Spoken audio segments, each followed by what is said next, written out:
Astronomie, astrophysique, cosmologie, astroparticules. Ça se passe là-haut.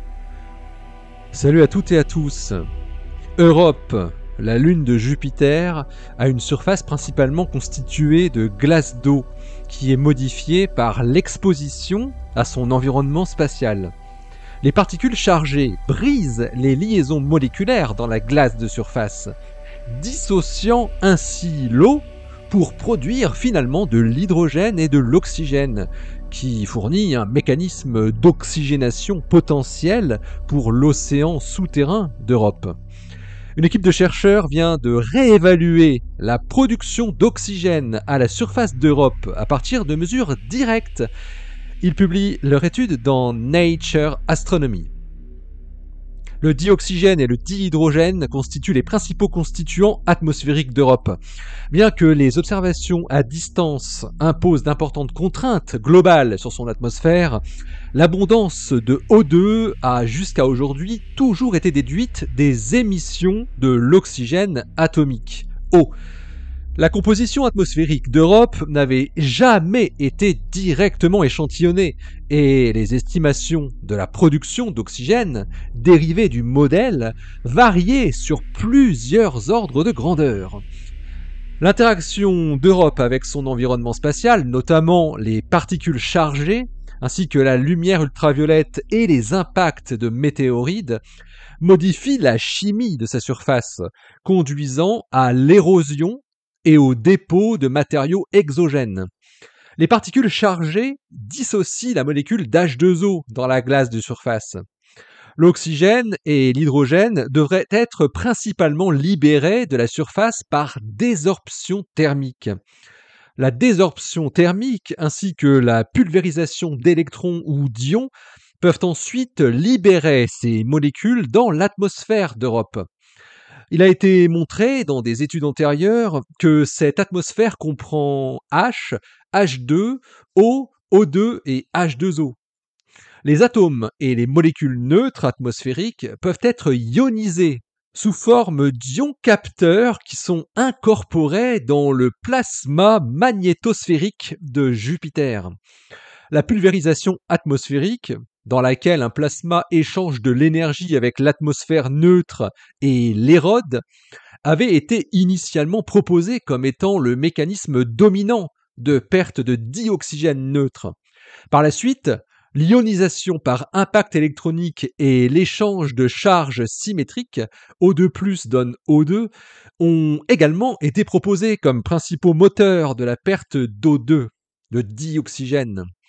La perte de dihydrogène, H2, a en revanche été moins étudiée théoriquement, mais c'est l'ionisation par impact électronique qui est proposée comme étant le mécanisme de perte dominant. L'atmosphère d'Europe est régie par la température de surface ainsi que par une source de pulvérisation. Bien que les survols E4 et E6 de Galiléo à des altitudes rapprochées de 692 et 586 km avaient permis de déduire la présence d'ions capteurs près d'Europe, des limitations instrumentales ont empêché une déconvolution de la composition du plasma mesuré en un matériau venant d'Europe ou d'ailleurs.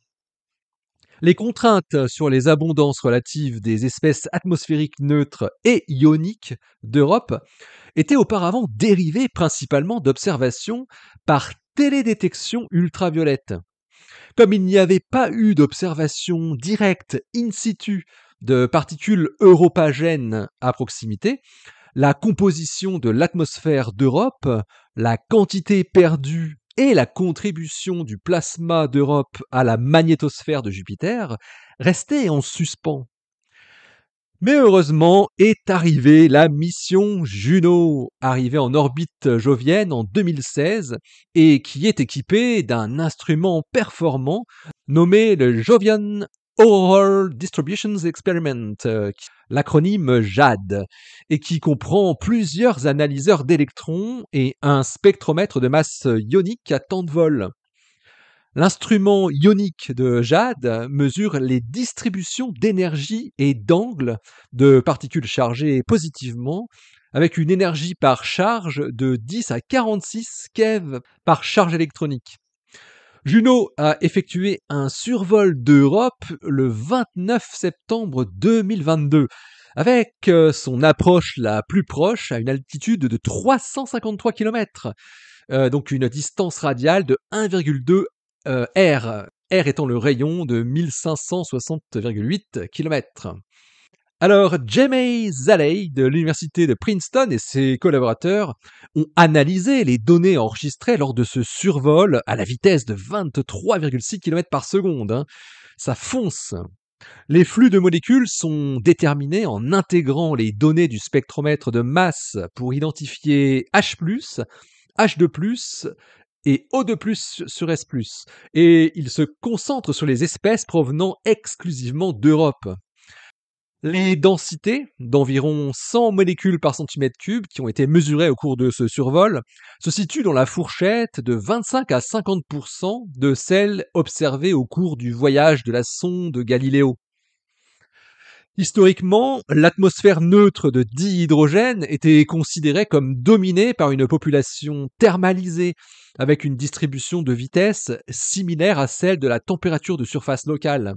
Mais contrairement aux attentes, Zaley et ses collaborateurs constatent que l'atmosphère neutre de dihydrogène est dominée par une population non thermique, avec une dépendance radiale, comme cela a été utilisé pour l'évasion atmosphérique d'Io. Une telle distribution radiale résulterait d'une population neutre sortante, c'est-à-dire s'échappant, ce qui est directement observé d'ailleurs pour la voie H2- plus électron donne H2 plus 2 électrons.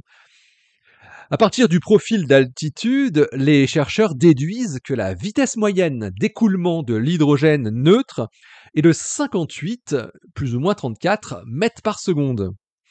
Le profil d'altitude de la molécule H2 neutre et les taux de perte de H2 totaux sont indépendamment cohérents, ce qui donne une confiance supplémentaire dans le fait que la population de dihydrogène n'est pas thermique et a été chauffée après sa libération de la surface par un mécanisme supplémentaire.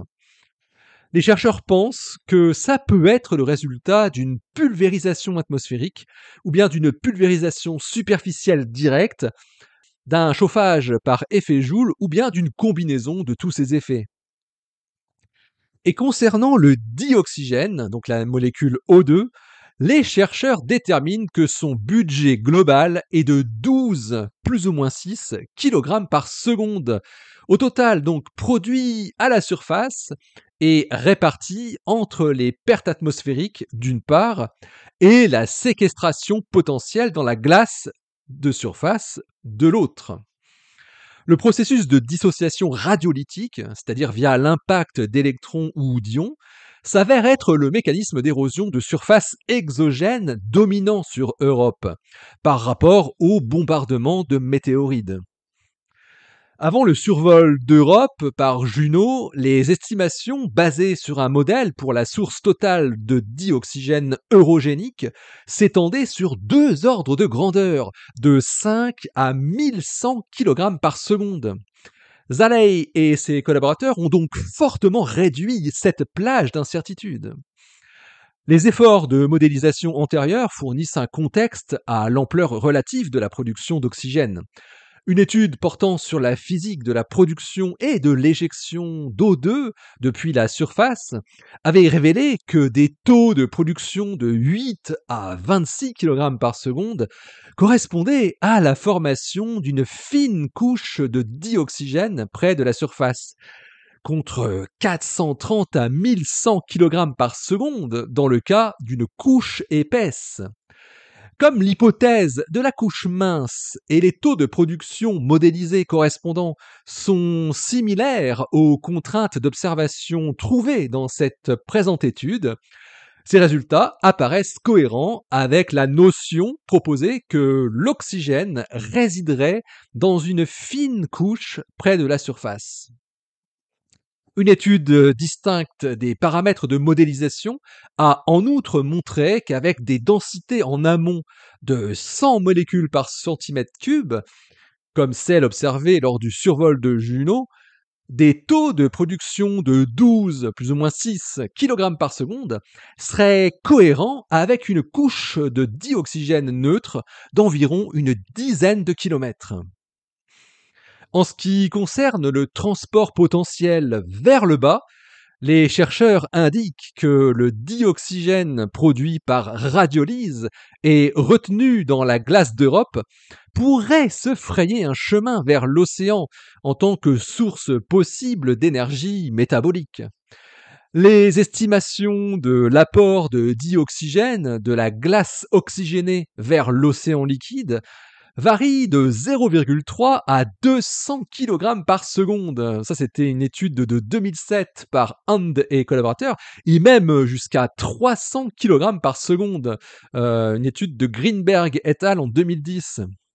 Alors, à moins que la production d'oxygène d'Europe ait été significativement plus élevée dans le passé, les taux de production de dioxygène qui sont trouvés ici, bien inférieurs à 15 kg par seconde, fournissent une plage beaucoup plus étroite désormais pour soutenir le concept d'habitabilité dans l'océan d'Europe, par rapport aux estimations précédentes qui étaient basées sur des modèles.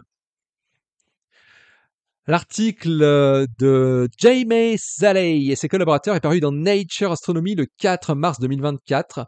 Il porte le titre La production d'oxygène à partir de la dissociation de la glace de surface d'Europe. Allez, d'ici la prochaine, portez-vous bien.